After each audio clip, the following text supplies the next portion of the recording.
دوستو channel subscribe, like اور share فرمائیں، شکریہ۔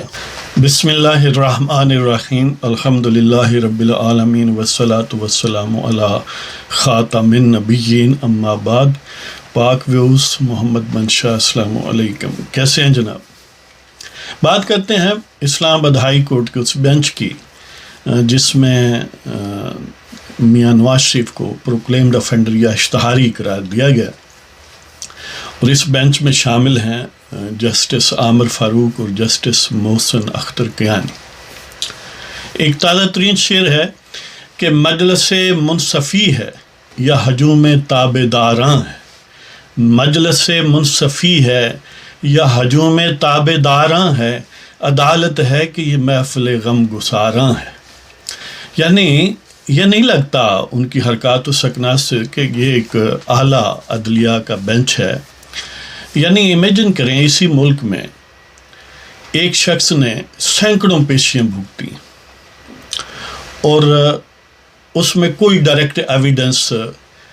یا انڈائریکٹ ایویڈنس سبسٹانشل موجود نہیں ہے کہ اس نے فلاں پروجیکٹ میں کرپشن کی ہے، اور یہ عدالت نے مانا ہوا ہے۔ اس کے باوجود برکت کے لیے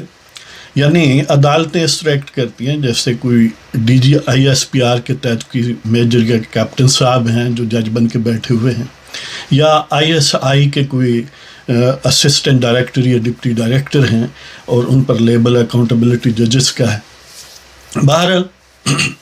یہ بات ماننے کے باوجود اس لیے کہ سپریم کورٹ میں وہ پاناما ججز نام کی جو سمجھ لیں کہ بدصورتیں تھیں جی، وہ ان میں سے یعنی وہ ساری گویا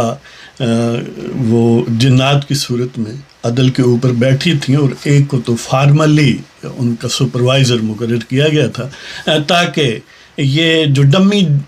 حضرات ہیں یہ بھی کہیں غلطی سے بھی ادھر ادھر نہ ہو جائیں۔ اس کے باوجود اس کیس میں کوئی سبسٹانس نہیں ہے، اور یہاں تک کہ ایک جج جو ارشد ملک صاحب ہیں انہوں نے تو برملا اعتراف کیا کہ کس طرح منصفوں کا بازو مروڑا جاتا ہے اور ڈیزائرڈ افیکٹ کریٹ کیا جاتا ہے، اور اپنی بلیک میلنگ کی انہوں نے داستان بھی تشت ازبام کی، اور یہ بات پھر سپریم کورٹ تک نے تسلیم کی کہ وہ بدبودار جج ہے اور اس کا کنڈکٹ جو ہے وہ بدبودار ہے، لیکن فیصلے بہرحال خوشبودار ہیں، اور انہی فیصلوں کی بنیاد پر مزے کی بات یہ ہے یعنی اس میں نواز شریف نے سینکڑوں پیشیاں جو ہیں وہ بھگتی ہیں، اس کے باوجود وہ آج کیا ہے، اشتہاری مجرم ہے۔ وجہ اس کی کیا ہے کہ اپیلیں ہیں، وہ کہتے ہیں کہ وہ سرنڈر آ کے کرے، اس لیے کہ باجوہ غنڈہ گردی جو ہے اس کی یہ ڈیمانڈ ہے، اس کا تقاضا یہ ہے کہ وہ ایک دفعہ پھر پابند سلاسل ہو اور ہم اس کی جان سے کھیلیں، جس طرح کہ پاکستان میں خود جسٹسز کے ساتھ ایسا گزر چکا ہے۔ جسٹس وقار احمد سیٹھ کے متعلق لوگ یہی سمجھتے ہیں کہ اسے باجواؤں کی غنڈہ گردی کا شکار بنایا گیا ہے، اور اس طرح کی اور مثالیں ہزار ہیں۔ ظاہر ہے پاکستان میں یہ غنڈہ گردی کا تسلسل ہے 73 سال سے، جس کی موجودہ ورژن جو ہے وہ باجوہ گردی ہے۔ یعنی قمر باجوہ نام کا ایک ٹھگ، ایک غدار، ایک ملک دشمن گکھڑ منڈی سے جو برآمد ہوا، اس نے ملک کو یرغمال بنایا ہوا ہے، اور عدالتوں کو بھی۔ تو بہرحال یہ پروکلیمڈ افینڈر یہ کوئی پہلی مرتبہ نہیں ہے نواز شریف، اس سے پہلے اکاؤنٹیبلٹی عدل والوں نے اس سے نیچے جو ہیں وہ پہلے ہی اسے اشتہاری قرار دی۔ یہ گورا اشتہاری در اشتہاری ہے اور یقین کریں اس کا جرم صرف یہ ہے کہ وہ پاکستان کے عوام میں مقبول ہے، اور پاکستان میں عوام میں جو مقبول ہوگا وہ یقینی غدار ہوگا، وہ محمد علی جناح ہو، اس کی بہن ہو، وہ لیاقت علی خان ہو، وہ یعنی ذوالفقار علی بھٹو مرحوم ہو، وہ بے نظیر صاحبہ ہوں، وہ نواز شریف ہو، وہ کوئی بھی ہو جو پاکستان کے عوام میں مقبول ہوگا اور پاکستان کے عوام کے حق کے رائے دہندگی یا ووٹ یا سٹیزن شپ رائٹس کو اسرٹ کرے گا، سویلین سپریمیسی کی بات کرے گا، اس سے بڑا غدار کوئی نہیں ہو سکتا۔ حالانکہ یہ یعنی اس کا کنٹراسٹ دیکھیں کہ جو باضابطہ یعنی سزا یافتہ تھا عدالت سے، جس نے 6-7 سالوں میں سوائے ایک پیشی کے، وہ بھی چند سیکنڈز کی یا چند منٹ کی تھی، یعنی غدار پرویز مشرف جو ہے اس نے نہیں بھوگتی. اور وہ ڈائریکٹ یعنی ایسا کیس تھا جس میں پاکستان کا آئین کو پامال کیا گیا، ملٹیپل ٹائمز کیا گیا، پوری عدلیہ کو پیکڈ گھر بھیج دیا گیا. اس کے باوجود ہمارے ججوں نے یعنی ایک تو مزے کی بات یہ ہے کہ وہ بینچ، وہ ٹرائیبیونل جو اسپیشل تھا، جس کے سربراہ جسٹس فقار احمد سیٹھ تھے، جنہوں نے اس پاکستان کے دشمن کو غدار باضابطہ طور پر قرار دیا، اس پر وہ حاضر بھی نہیں ہوا. مزے کی بات یہ ہے کہ نواز شریف پر یہ الزام ہے کہ وہ حاضر کیوں نہیں ہوتا، حالانکہ عدالتی فارمیلٹی پوری کر کے وہ بیرون ملک گیا، اور اس میں یہ بات طے ہے کہ جب تک ڈاکٹرز نہ کہیں، اس کو فٹ نہ قرار دیں، وہ آنے کا پابند نہیں ہے. لیکن باہر اس طرح پاکستان کی عدالتیں پاکستان کے آئین کی پابند نہیں ہیں، وہ صرف باجوہ گردی کی پابند ہیں. تو یعنی پرویز مشرف ایک پیشی غدار بنا، وہ ٹرائیبیونل ہی لاہور ہائی کورٹ نے انویلڈ قرار دیا، سٹرائک ڈاؤن کر دیا. یعنی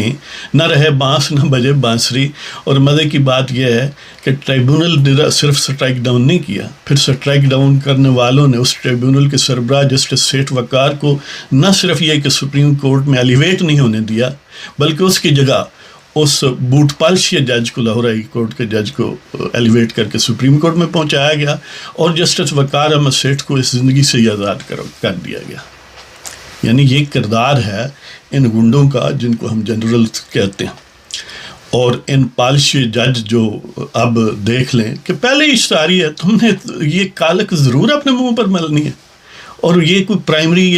یعنی کوئی ٹرائل کا سٹیج نہیں ہے، اپیل کی سٹیج ہے، اور تمہاری فارمیلٹیز پوری کر کے گیا ہے یار، اور تم نے خود لکھ کے دیا ہوا ہے. یعنی لاہور ہائی کورٹ نے یہ لکھ کے دیا ہوا ہے کہ جب تک وہ ڈاکٹرز مطمئن نہ ہوں، وہ باؤنڈ نہیں ہے واپس آنے کا. باہر یہ گنڈا گردی، یہ عدالتی دہشت گردی کہہ لیں یا اسٹیٹ ٹیرورزم کہہ لیں، یہ پاکستان میں جاری ہے، اور اس وقت تک جاری رہے گا جب تک پاکستان کے عوام جو ہیں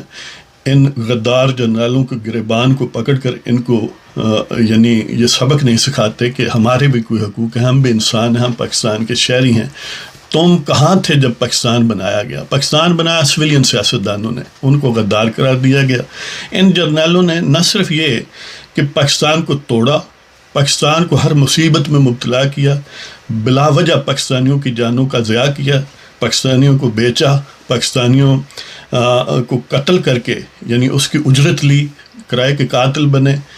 اور پاکستان کا پورا آپریٹس جو ہے حملہ آوروں کے قدموں میں نچھاور کر دیا. اور غدار جو ہیں وہ سویلین ہیں، یہ نہیں ہے. یعنی عجیب بات یہ ہے کہ اس ملک میں یحییٰ خان پہ غدار نہیں ہے، جنرل اے کے نیازی جس نے باقاعدہ ہتھیار ڈالے، چپیڑیں کھائیں دشمن سے، اور اپنا ملک جو ہے وہ کسی کے قدموں میں رکھ دیا، اور وہ غدار نہیں ہے. غدار کون ہے؟ نواز شریف جس نے اس ملک کو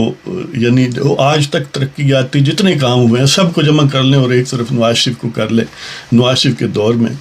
سب سے زیادہ ترقیاتی کام ہوئے ہیں، اور مجموعی طور پر اس کا دور جو ہے وہ زیادہ سے زیادہ یہی ہے کہ 10 سال تینوں ٹینور ملا لیں، رفلی اتنا ہی 9-10 سال ہی بنتا ہے. یعنی 9-10 سال ایک طرف اور 63 سال ایک طرف. ان 10 سال کی کارکردگی دیکھ لیں اور ان 63 سال کی دیکھ لیں. حالانکہ انہوں نے وہ چوپائے جو جاندار جو یعنی سگائے دیوانہ میں کہتا ہوں، جیسے وہ کسی کی ٹانگوں کو پڑے ہوئے ہوں، جرنیل اس کی ٹانگوں کو ہر مرتبہ پڑے ہوئے تھے، اس کے باوجود اس نے ترقیاتی کام کیے. اور اس کا صلہ یہ ہے کہ وہ غدار بھی ہے، وہ اشتہاری بھی ہے، وہ مجرم بھی ہے. میں سیلوٹ کرتا ہوں ایسے بوٹ پالشی ججوں کو جنہوں نے یہ قسم اٹھائی ہوئی ہے کہ پاکستان میں ہم نے بوٹوں کے نیچے سے نہیں نکلنا. پاکستانیوں نے تحریک بھی چلائی کہ ججوں کو بوٹوں کے نیچے سے نکال لیں، لیکن یہ پھر جو ہی موقع ملتا ہے جو ہی وہ چھوڑتے ہیں پھر بوٹوں کے نیچے چلے جاتے ہیں. تو بہرحال اگر آپ کو پروگرام پسند ہو سبسکرائب کریں، شیئر کریں، لائک کریں. اجازت دیں جناب ایک دفعہ پھر وہ آپ کو سنا دوں کہ مجلس منصفی ہے یا ہجوم تابع داراں ہے، عدالت ہے کہ یہ محفل غم گساراں ہے۔ خدا حافظ۔